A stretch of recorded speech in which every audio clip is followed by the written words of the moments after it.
The restaurant buzzed with holiday cheer, but my table felt like a spotlight on everything wrong with my life.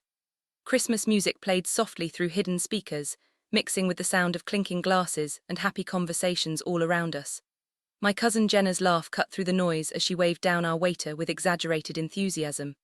She leaned back in her chair, eyeing me with that familiar smirk I'd learned to dread over years of family gatherings.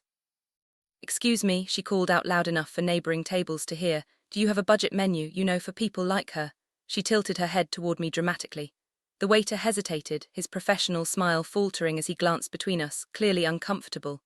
Ryan snorted into his wine glass, barely trying to hide his amusement. Seriously though, maybe she should have stayed home if Christmas dinner was gonna break the bank. A few heads turned at nearby tables, faces curious about the commotion. My aunt shifted her chair slightly away from me, like embarrassment might be contagious, like my supposed poverty might rub off on her expensive dress. I sat frozen, my cheeks burning hot enough to light all the candles on our table. The waiter caught my eye for a split second, and I saw pity there, genuine concern mixed with awkwardness. Somehow that strung worse than Jenna's words, worse than Ryan's laughter. I wanted to disappear into the leather cushions beneath me, to sink through the floor and never return. Jenna grabbed the wine list with exaggerated excitement, holding it up like a trophy she'd won through superior life choices. Her diamond bracelet caught the candlelight as she waved the leather-bound folder around. "This Bordeaux costs more than her monthly rent, I bet."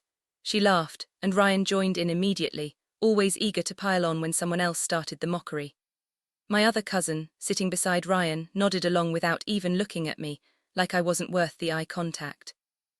I focused hard on my water glass, gripping it until my knuckles went white and my fingers started to ache. The condensation made my fingers slip slightly against the cold glass. My aunt leaned toward Jenna and muttered, just loud enough for me to hear clearly, "She's killing the mood by sitting there looking so miserable. Can't she just pretend to have fun?" I forced myself to speak, even though my throat felt tight. "Sorry," I whispered. The word tasted bitter on my tongue, acidic with shame. I was apologizing for being humiliated, for having feelings, for existing at their table and ruining their perfect holiday celebration. Jenna waved her hand dismissively, her manicured nails flashing. "It's fine, just try to have fun, okay? Don't be so serious all the time." Like I was the problem. Like their cruelty was my fault for taking it personally, for not having a thicker skin, for being too sensitive to handle their jokes. This wasn't new territory for me.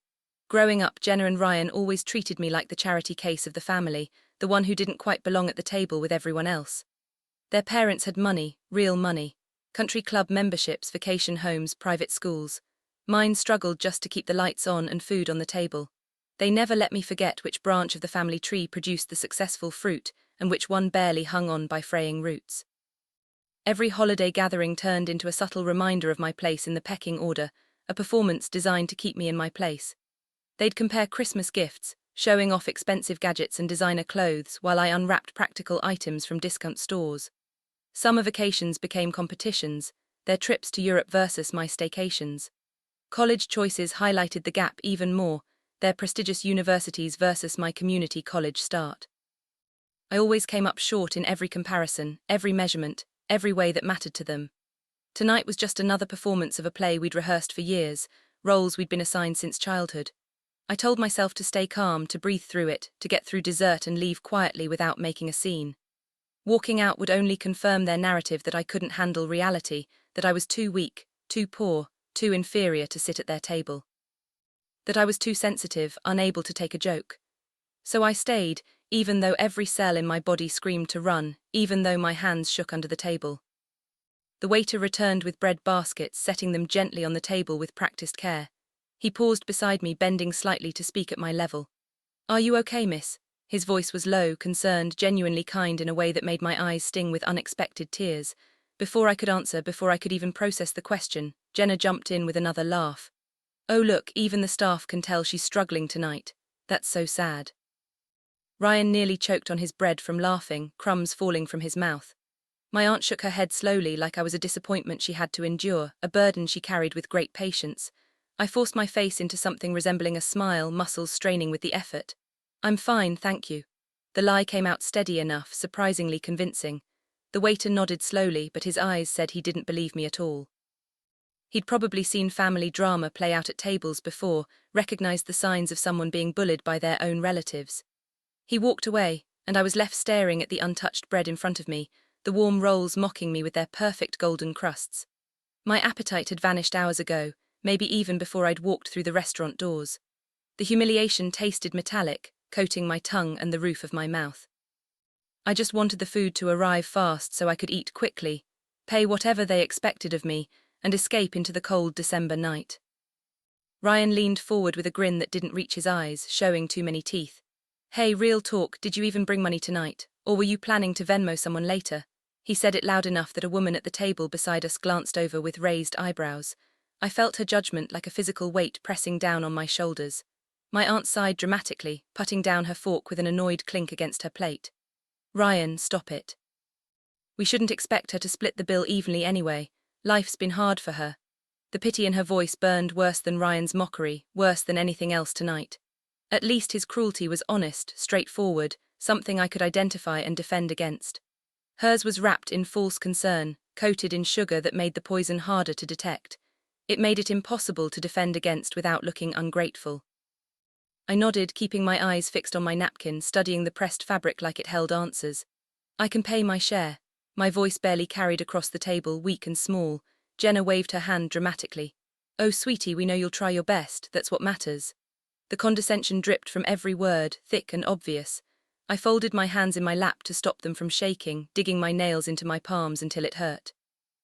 I needed air desperately, space, distance, anything to escape the suffocating weight of their judgment pressing down on me from all sides. I started to stand, my chair scraping slightly against the floor, muttering something vague about needing the restroom. Jenna scooted her chair out fast, blocking my path completely with her body and the chair back. "Where you going? We're just getting started with dinner." She laughed like it was all a game, like my discomfort was the evening's entertainment, something they'd paid admission to watch. Her eyes challenged me to make a scene, dared me to push past her and confirm everything they'd ever said about me. I knew if I pushed past her, if I made any kind of fuss, they'd call me dramatic forever, overly sensitive, unable to take a simple joke. Can't handle family time. So I sat back down slowly, feeling my spine curve under the invisible pressure, my posture collapsing. Everyone returned to their conversations immediately, voices overlapping as if nothing had happened, as if I hadn't just been physically trapped at a table where I was the punchline to every joke. I felt myself shrinking, becoming smaller and smaller with every passing minute.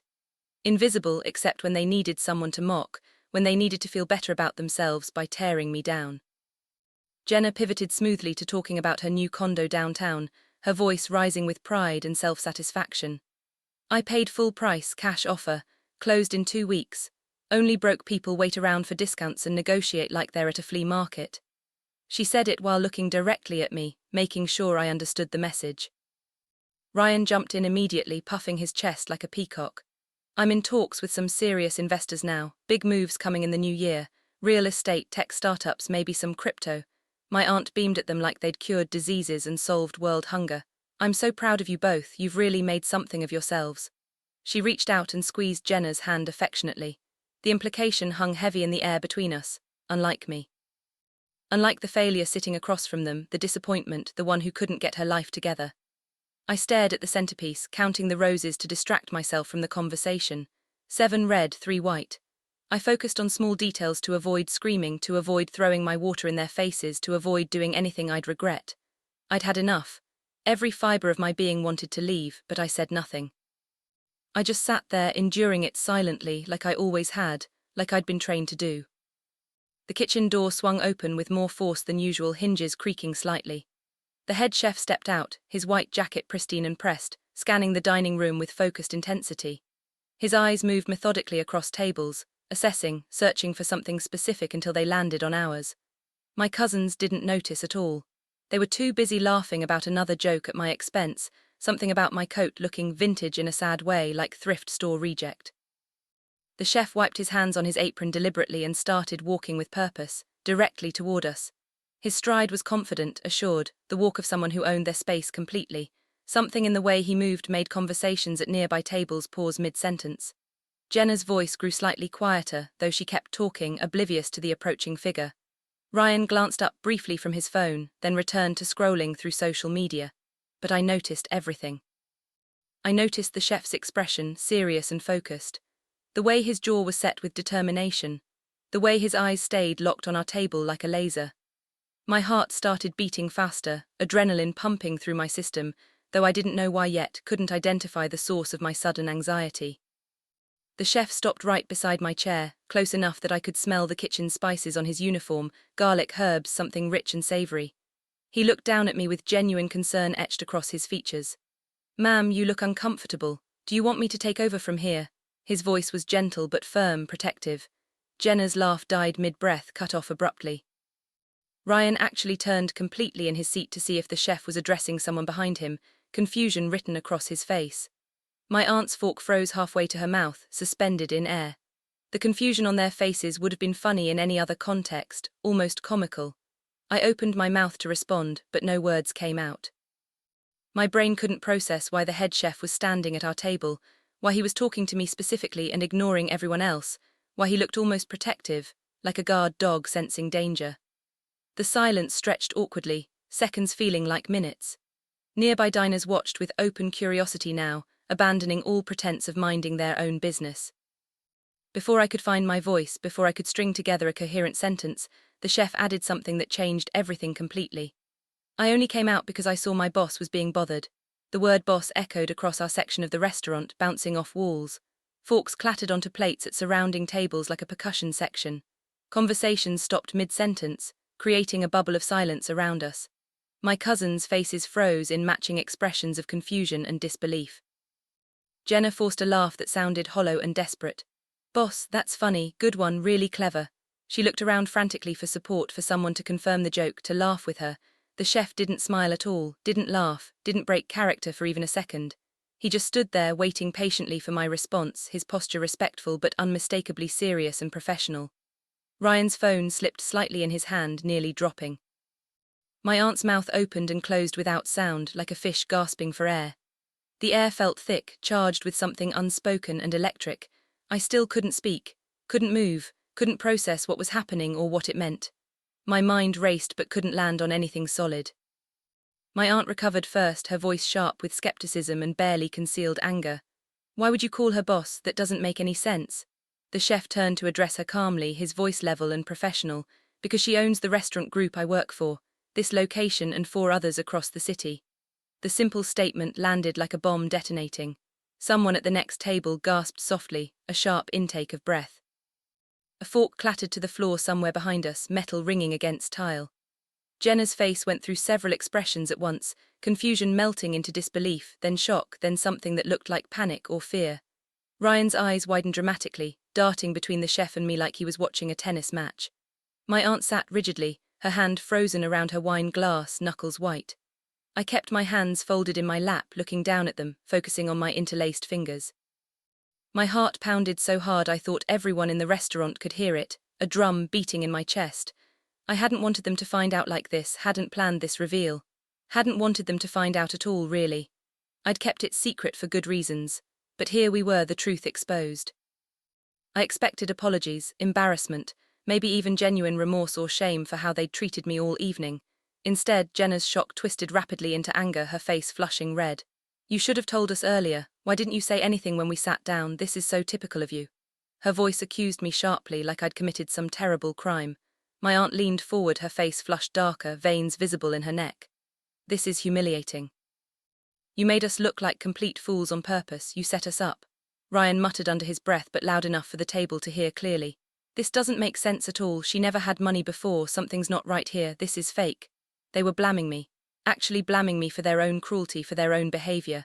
The mental gymnastics were stunning to witness, impressive in their absurdity. I stared at them, my mouth slightly open in disbelief. The betrayal felt fresh and sharp, even though I should have expected exactly this reaction. They couldn't apologize, couldn't admit fault or take responsibility, couldn't acknowledge their cruelty. So they twisted reality until I became the villain in a story where I'd been the victim just 5 minutes ago. The chef's jaw tightened visibly. He'd heard everything, witnessed the whole exchange. My mind drifted back 7 years to where this all started. I'd saved every penny from 3 jobs to open a small cafe on a quiet street downtown, working doubles, skipping meals, living in a tiny studio apartment with furniture from sidewalks. My family came to the grand opening out of obligation. Jenna laughed at the size, looking around with obvious disdain. It's cute that you think this'll actually work. Most restaurants fail in the first year. Ryan called it adorable in a tone that meant pathetic, condescending, and dismissive. My aunt said I was reaching above my station, trying to be something I wasn't, forgetting where I came from. When the cafe succeeded beyond expectations and I opened a second location, they claimed I was showing off, rubbing their faces in it. When I bought the third and fourth locations, when success became undeniable, they stopped coming around altogether. Stopped inviting me to things. I learned to keep my success private, locked away. To avoid their toxicity by staying invisible, by not mentioning my work. Tonight proved I'd made the right choice in hiding it. Their reactions weren't surprise or pride or happiness for me. They were resentment wrapped in blame, jealousy disguised as offense. They couldn't celebrate me, couldn't be happy for me, so they needed to tear me down.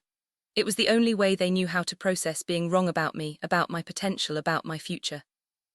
Jenna's anger shifted quickly into damage control mode, her brain clearly working overtime. She laughed nervously, the sound forced and brittle, breaking at the edges. I mean, we were obviously joking earlier. You knew that, right? We always joke like that, it's just family banter. Her eyes pleaded with me desperately to play along, to save her. Ryan jumped in fast, stumbling over his words. Yeah, totally joking around, family stuff.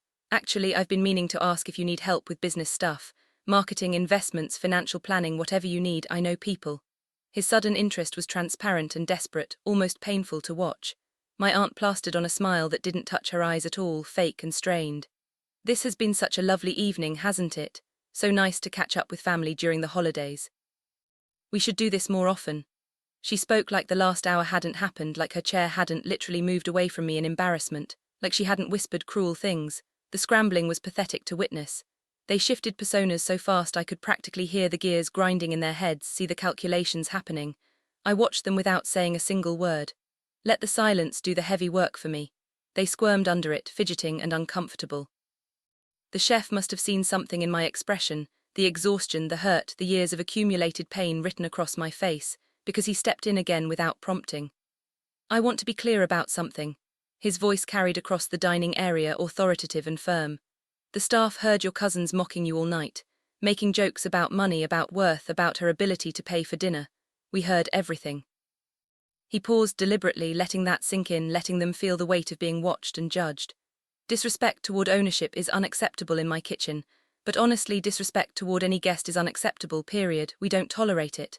Jenna's face drained of color completely, going pale. Ryan looked down at his plate intensely, suddenly fascinated by the pattern. My aunt's smile vanished completely, replaced by tight-lipped anger. Other diners watched openly now, no longer pretending they weren't listening to every word. A few faces showed sympathy toward me, nodding slightly. Others showed satisfaction, like they'd witnessed justice being served in real time. The chef's defense felt like armor I didn't know I needed, protection I'd never had before. Suddenly I wasn't alone anymore. Someone had witnessed my humiliation and refused to let it stand unchallenged. Someone had seen me. A server approached quietly, moving with practiced grace. She spoke directly to me, ignoring everyone else at the table. "Ma'am, we have a private table available if you'd prefer to finish your meal in peace." Her tone was respectful, professional, kind. Jenna immediately spoke up, voice too loud. "Oh, we can all move together, that's nice of you to offer. Where's the table?" The server didn't even glance at her, didn't acknowledge she'd spoken. Just kept her attention focused on me, waiting patiently for my answer alone. My cousins shifted uncomfortably in their seats, finally understanding their place. The power dynamic had flipped so completely it felt surreal, like stepping into an alternate reality. I nodded slowly, finding my voice. "Yes, thank you, that would be very nice." My voice came out steadier than I felt inside, surprisingly strong. The server smiled warmly, genuinely pleased. "Right this way, ma'am." I stood carefully, feeling my legs shake slightly from adrenaline. My cousins stayed seated, frozen in uncertainty and confusion. They didn't know if they were invited to follow, didn't know if following me would make things worse or better, didn't know the rules anymore. The confusion on their faces was almost satisfying, almost enough to make up for years of cruelty. Almost. Walking across the dining room felt like crossing a battlefield after the fighting stopped. Every table I passed seemed to watch, but not with the earlier pity that had burned so much. This was different. Recognition, maybe, respect, understanding. I kept my eyes forward, focusing on the server's back as she led me through the restaurant, weaving between tables. My shoulders straightened naturally, muscles I didn't know were tense finally relaxing.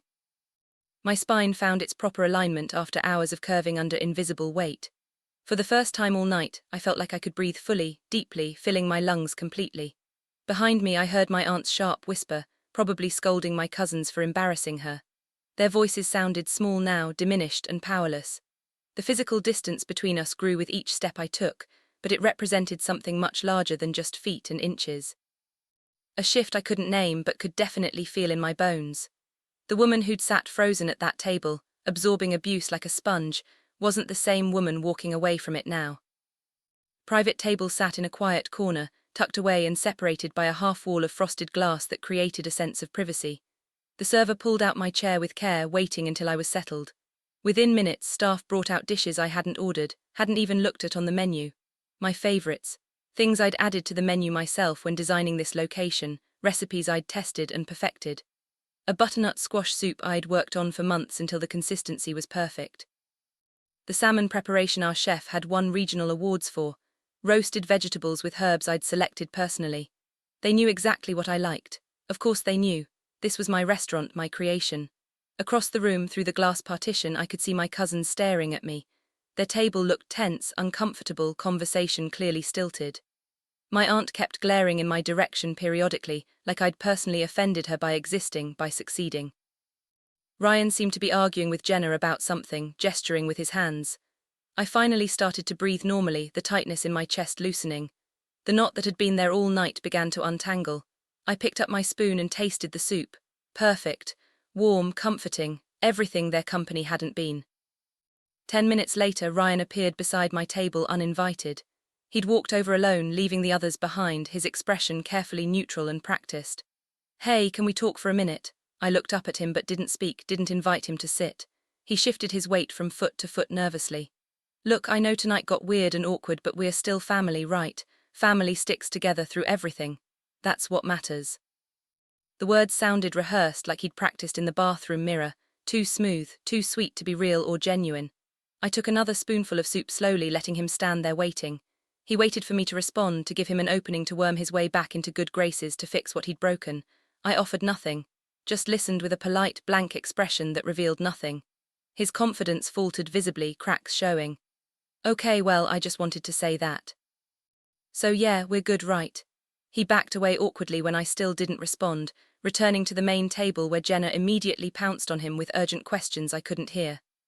The distance between us felt solid now, concrete, permanent, like a bridge that had finally, completely burned to ashes with no hope of rebuilding. I looked down at the white linen tablecloth, my vision blurring slightly with unshed tears. The hurt from years of mockery, of being the family punching bag, of never measuring up in their eyes no matter what I did, it all sat heavy in my chest. Heavier than the food in front of me, heavier than anything physical. I thought the revelation would feel triumphant when it finally came. Victorious. Sweet revenge. Instead, I just felt tired. Bone-deep exhausted from chasing approval from people who were never going to give it, who couldn't give it. I wondered why I'd tried so hard for so long. Why I'd kept showing up to gatherings where I was the joke, the punching bag, the cautionary tale. Why I'd absorbed their cruelty without fighting back or defending myself. The answer settled over me quietly, gentle but firm. I'd wanted to belong, to be part of something bigger than myself. But I'd been looking for connection in people who only knew how to tear others down to build themselves up. That realization hurt deeply, but it also freed something inside me that had been locked away. I didn't need them anymore. I never really had. I'd just convinced myself I did because they were family. I caught the server's attention with a small gesture, a slight raise of my hand. She came over immediately, attentive. "Could I have the check for my table, please?" My voice was calm, measured, steady. She nodded with understanding and disappeared toward the back. Across the room, my cousins watched nervously, tension obvious in their postures. I could see them whispering urgently, heads close together, probably assuming I'd cover their meal out of guilt or family obligation. Probably expecting me to swoop in and save them from consequences, the way I'd always absorbed their cruelty without complaint or pushback. I didn't even glance in their direction, didn't acknowledge their existence. The server returned with a leather folder, setting it before me discreetly. I opened it, reviewed the total carefully, and signed without hesitation or second thought. Added a generous tip for staff who'd shown me more kindness in an hour than my family had in years, maybe ever. I closed my purse with a soft click that felt final. The simplicity of it felt like closure, like drawing a line in sand that had been kicked around too long. This was me, choosing myself for once, choosing my peace, choosing my dignity, finally. As I prepared to leave, gathering my coat and bag, the manager stepped out from the back office. He walked purposefully to the center of the dining room, his voice carrying clearly and professionally. I want to clarify for everyone that the tables are separate tonight. Each party is responsible for their own bill.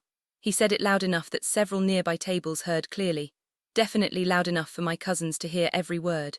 Jenna gasped audibly, a sharp sound of shock. Ryan's chair scraped loudly against the floor as he sat up straight suddenly. My aunt's face flushed dark red, anger and embarrassment mixing.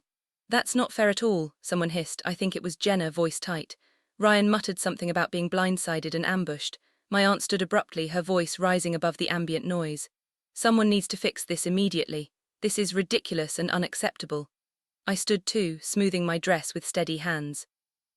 I thanked the manager quietly, offered him a genuine smile of appreciation, and turned toward the exit with purpose. The weight I'd carried all night, all these years, felt lighter with each step toward the door. Behind me, real panic set in at their table, voices rising. I didn't look back once. The cold December air hit my face as I pushed through the restaurant's front door, stepping into the night.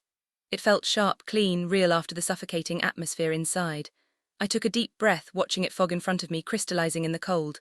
The chef was outside having a quick break, leaning against the brick wall. He saw me and nodded respectfully, straightening slightly. "Have a good night, boss. Sorry about all that inside." I smiled at him, genuine warmth flooding through me. "Thank you for speaking up. Not many people would do that. It meant a lot." He shrugged casually, but I could see he was pleased. "It's just right. Nobody should be treated that way, especially not in our restaurant." Behind the glass doors, I could see my cousins scrambling frantically. Jenna on her phone, probably calling someone desperately for money. Ryan digging through his wallet, counting bills. My aunt gesturing wildly at a server, demanding something. The scene looked chaotic, desperate. Humiliating for them, I felt none of it touch me. For the first time in years, I felt completely untangled from them, free from the invisible strings that had kept me returning to people who only knew how to hurt me. The night air wrapped around me like a promise, cold and clean. Tomorrow would be different. I'd make absolutely sure of it. Over the next week, my phone buzzed constantly with messages I didn't want to read but couldn't ignore. Long messages from Jenna explaining that she'd been having a really bad day and didn't mean any of it. You know how I get. Ryan sent a novel about family loyalty and misunderstandings, claiming he'd always supported me behind the scenes and never meant any harm. My aunt wrote 3 separate messages about respect and how I'd embarrassed them publicly and made them look bad in front of strangers.